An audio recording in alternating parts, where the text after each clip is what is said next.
Do you take the time to evaluate what's really important to you? Most of us think we do because we have a general idea of what we value. I am Tavish Cardiff. It is our Raw Materials Values and Ideals Week. This pillar starts the second 6 weeks, the second half of the program, if you will. So, mentors, we make a list of the people who have affected our thinking in some way. And values, ideals, we start to look at where did we get the belief system that we personally operate with. We each have a sense of what's valuable to us. But when you actually sit down and make a list of it, you will be amazed by the amount of things that you didn't know were important to you that wind up on the list, and the things that you spend your time doing might not rank as high on the list. You might write down some values that don't even show up in your daily life. And we start to look at, oh, these things are important to me, and they're not really, I'm not hitting those notes in my life.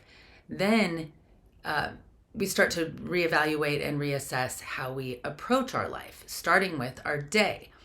So knowing just the top values for the day helps so much to get through the day. You can let certain things that you meant to do fall by the wayside for a minute when other things take priority. You can be ready to shift on the fly, and I am learning this firsthand this week, spending a lot of time in the hospital with my dad, and so that means reevaluating what's important, and all of a sudden the order of value of what my commitments were, what I needed to get done, etc., that whole list changes, becomes a completely different perspective when something like this comes up. And I think it's the universe's way of pointing out to me personally, my family, whatever part each one of us plays in being shown something, being given the opportunity to learn something. And I believe each of us are. I'm only going to speak to my own, and maybe that of my dad, who continues to be, just a lesson in ideal belief and ideal thinking. But I'll get to that in a minute. If we can learn to go with the flow of just our top few values for the day, then we relax around the things that don't get done, and we see the opportunities in front of us that we might not see when we're just sticking to a task list. So yes, we need to know the things we need to accomplish. We can't just let go of our responsibilities. However, we can organize them around our value system in a way that makes it easier to accomplish the things we need to accomplish, and even feel better doing it. It doesn't feel like a chore. It doesn't feel challenging or difficult, because you're given the space to appreciate what you're doing for whatever reason you're doing it, even if it's a tedious or ugly, dirty job. We get the opportunity to check things off our list that resonate with who we are as a person.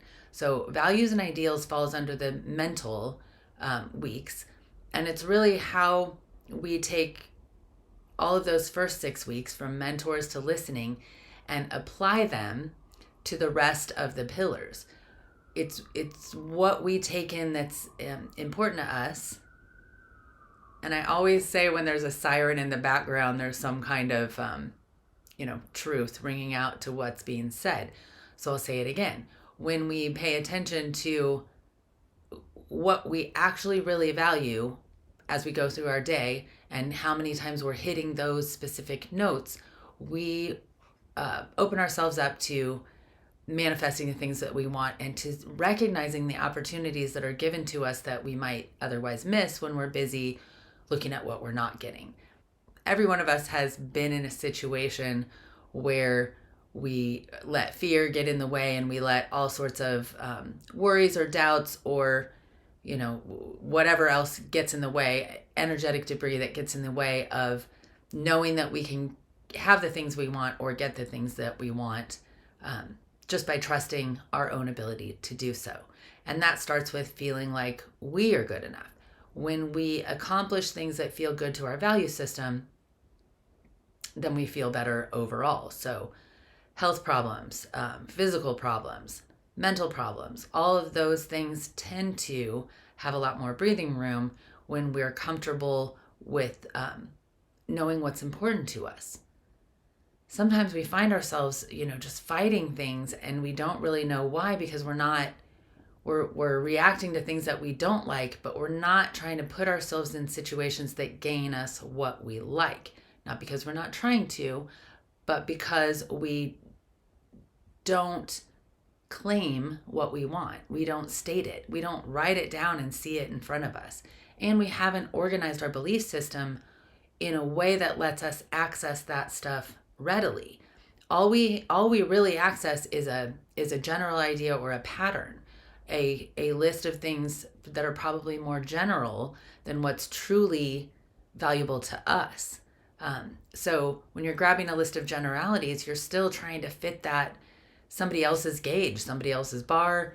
So when you sit down with your own list and actually create it, especially if you do it in partnership or, siblings, a family, a work group, any people that can sit down and create their own values list and then share from that space, gives you so much room to not only give each other gratitude where it's needed, but give each other the right of way when that's needed. We work in an expanded conscious space called the ideal playground. And that is where we take the ideas of the things that we want, our ideal situations, even the things that we would love to have happen and, don't even have a belief attached that it could. Right now, I'll just throw, peace in the Middle East in the middle of that, and just what there is to imagine about it, what there is available to set a tone and a belief for something that is just different than what we actually experience right now. And convincing myself that I believe that we can solve many of our problems by recognizing how connected we are as the first step is part of my journey and work, and it's a work in progress. I am working to convince myself of that, and I'm working to convince the people that practice this alongside me of the same thing, because I do see the effects of common effort. I do see all over the world, all through history, when people come together with a simple common cause, they're able to set aside all of the differences that we get into outside of the most simple connection. So the human connection, the heart connection, the types of spaces that we all wish that everyone else lived from because we believe that we live from there. And we do within ourselves. It doesn't necessarily resonate out to everyone else. So values and ideals keeps us in a space of being mindful, grateful, and a little bit more aware of what we project, what we pull in, what our thoughts and beliefs kind of center around. And we start to gauge how much fear we're dealing with. So when we're doing things that are creating fear, we're outside of our value, we're outside of our ideal space for sure. And the antidote to fear is the ideal playground. Take everything there. Imagine the coolest thing you possibly can for it. I just, in my brain, popped the scene from Ghostbusters where he says, the Stay Puft Marshmallow Man just popped into his brain. So something so ridiculous isn't a bad ideal playground creative exercise. Imagine anything you want. We see movies all the time with all kinds of things that our brain, that takes us into our imagination. Let your own imagination go around things that bother you. See what sort of solutions your own mind, your own creativity comes up with if left to just play around with what could be. Let the ideas that tell you how wrong you are or how impossible your thoughts may be, let those things go. It doesn't even really matter whether it's possible or not in the ideal playground. It matters more where the thoughts have a chance to go, where our creativity, what level it's allowed to reach. So the more we imagine collectively, the bigger that imagination grows. And the more each of us individually become aware that we are part of it. I know that's stepping a little bit out of the simplicity of values and ideals, But I did want to hit that tangent just for a minute because I can't help it. And that's where I'm focused this week as I record in listening week. As practice guidance for this week, think of something that you would like to have different. It can be, something about you personally. It can be a personality trait. It can be a physical trait.